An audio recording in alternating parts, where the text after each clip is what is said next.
আমরা সাধারণত শব্দার্থ শিখব সিমিলারিটি ধরে, এখন কথা হলো এই ক্লুড থাকলে আপনি কি বুঝবেন ক্লোজ, কি ক্লোজ। এখন ইনক্লুসিভ যে শব্দটা, এই শব্দটির পর্যন্ত ব্যাখ্যা করব, একটু অপেক্ষা করা লাগবে। ক্লুড থাকলে এখন কথা হলো ইনক্লুড মানে আমরা বুঝি অন্তর্ভুক্তি। আচ্ছা, এখন কথা হলো এক্সক্লুড, এই ইনটা মূলত এখানে গেমস খেলছে। ক্লোজ এবং ক্লোজটা অন্তর্ভুক্তিকরণ, আপনাকে ক্লোজ করে নিয়ে আসলাম সাথে রেখে।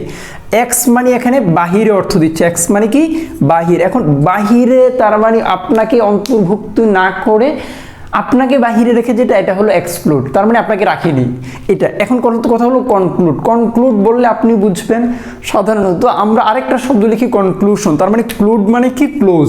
কনক্লুড মানে হলো সাধারণত আমরা বলি যে আমার বক্তব্যের শেষ পর্যায়ে সারাংশে এসে আমরা বক্তব্য দিচ্ছি, তার মানে কনক্লুড মানে কি সাধারণত সারাংশ কিংবা উপসংহার এই অর্থে ব্যবহার করি।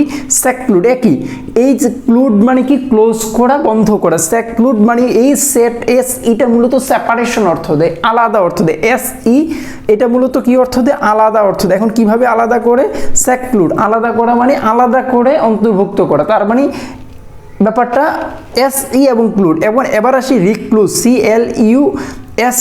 এই এবার আমরা মূলত এতক্ষণ যে কথাটা বলছিলাম, ক্লোড থাকলে কি অর্থ দেয়, ক্লোজ অর্থ দেয়। ক্লোড থাকলে কি অর্থ দেয়, ক্লোজ অর্থ দেয়। এই ক্লুডের বানানটা এরকম, আমরা আবার এরকমও পাইতে পারি CLUSE বা CLUS, রিক্লুজ। এখন কথা হলো এই রিক্লুজ ধরে আমরা আগাবো। এইখানে যে কাজটা করেছি, আবার একইভাবে আপনাকে আমি বলছি ক্লোজ মানে ক্লোজ, তার মানে কি বন্ধ করা। এর মানে মানে অ্যাগেইন, রিক্লোজ মানে হলো তার মানে অ্যাগেইন বন্ধ করা। সাধারণত বারবার বন্ধ করা রিক্লুসিভ শব্দটি পরবর্তী সময় কি অর্থে ব্যবহার হচ্ছে, এটা হলো প্রথম প্রশ্ন, এবং এই প্রশ্ন ধরে আপনাকে আগাইতে হবে। রিক্লুজ মানে হলো নির্জনবাসী, আলাদা থাকা, নির্জনে থাকা এই অর্থে। সেক্লুজ মানে ঠিক তেমনি ক্লোজ করা, কিন্তু সেপারেশন করে ক্লোজ করা। এক্সক্লুসিভ মানে এক্স মানে আউট, তার মানে ক্লোজ মানে বন্ধ করা। সাধারণত এক্সক্লুসিভ ব্যাপারটাকে এভাবে চিন্তা করা যায়, সাধারণত বাসের মধ্যে আমরা লেখা দেখে যে এক্সক্লুসিভ বাস কিংবা এক্সক্লুসিভ কিছু, তার মানে সাধারণত বাজারের যে বাস্তবতা, যে জিনিসটা যেমন হওয়া দরকার এর চেয়ে বাইরে গিয়ে যে জিনিসটা, এটাকে বলে এক্সক্লুসিভ। তার মানে ইনক্লুসিভ মানে হলো সাধারণত এই ইনক্লুসিভ বললে আমরা বলতে পারি এই ইন বানানটা এইভাবেও লেখি ইনক্লুসিভ বা এইভাবে। তো এখন কথা হলো ইনক্লুসিভ মূলত বোঝা যায় যে অন্তর্ভুক্তিমূলক, যে বাজারের সবাইকে নিয়ে কিংবা সমাজের সবাইকে নিয়ে যেটা, এটাকে বলে ইনক্লুসিভ। এখন তাহলে কথা হলো ক্লোজ ধরে আরও আগানো যায়। দেখেন আমরা সাধারণত যে শব্দটি আমাদের বইয়ে পড়ি, ক্লোজ মানে হলো উপসংহার কিংবা বন্ধ করে দেওয়া, এইখান থেকে কনক্লুশন মানে মূলত উপসংহার। এখানেও আমরা যে জিনিসটা পাচ্ছি এটা হলো ক্লোজ। এখন আমি যদি বলি ইনকনক্লুসিভ, তার মানে যেটা সাধারণত সমাপ্ত হয়, এটাকে আমরা বলছি কনক্লুশন, তার মানে আমরা ইতি টেনে আনছি। আমি যদি ইংরেজিতে ঠিক এভাবে বলি ইনকনক্লুসিভ, তখন আপনি বলবেন কনক্লুসিভ মানে সমাপ্তি, ইন মানে নট, ইন মানে কি নট, তার মানে কনক্লুসিভ মানে সমাপ্ত।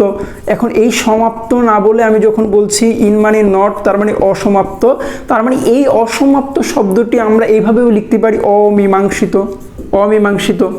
আপনি এইভাবে চিন্তা করে দেখেন, তার মানে ব্যাপারগুলি একটা আরেকটার সাথে এইভাবে কানেক্টেড। মূলত ক্লুড কিংবা ক্লোজ, এই শব্দটি মূলত এসেছে ক্লোজ থেকে।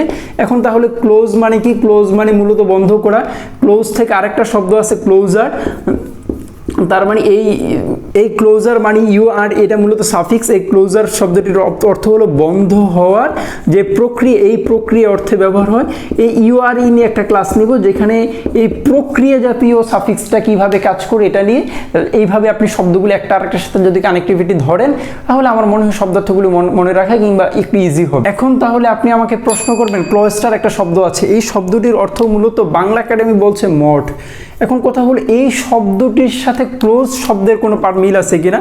শব্দের ইতিহাস আমাকে বলতেছে এই শব্দটার সাথে ক্লোজ শব্দের সম্পর্ক আছে। তাহলে মঠ আর ক্লোজ দুইটা তো মিলে না, প্রশ্ন না মিলবে কিভাবে, আসলেই মিলে না। ঘটনা হলো মিলে, কিভাবে মিলে দেখেন, আপনি চিন্তা করছেন মূলত মঠ বললে ধর্মীয় অনুভূতিমূলক জায়গা কিংবা ধর্মীয় উপাসনার যে জায়গা, মূলত দরজা বন্ধ করে স্রষ্টার নিকট খোদার নিকট একান্তে প্রার্থনার যে ব্যাপারটি, এটি মূলত ক্লোজিংয়ের সাথে একটা সম্পর্ক, দরজা বন্ধের সাথে একটা সম্পর্ক। এই ক্লোজিংয়ের সাথে কিংবা এই দরজা বন্ধ কিংবা চার দেয়ালে নিজেকে আটকে রাখার যে সম্পর্ক, এই শব্দের সাথে মূলত ক্লস্টার শব্দটির মিল। দেখেন ভিডিওগুলো খুব কষ্ট করে বানায়, আমি আপনাকে বলবো আমার প্রচুর ইন্সপিরেশন দেওয়ার ক্ষেত্রে লাইক, কমেন্ট, শেয়ার এবং সাবস্ক্রাইব এটা খুব গুরুত্বপূর্ণ।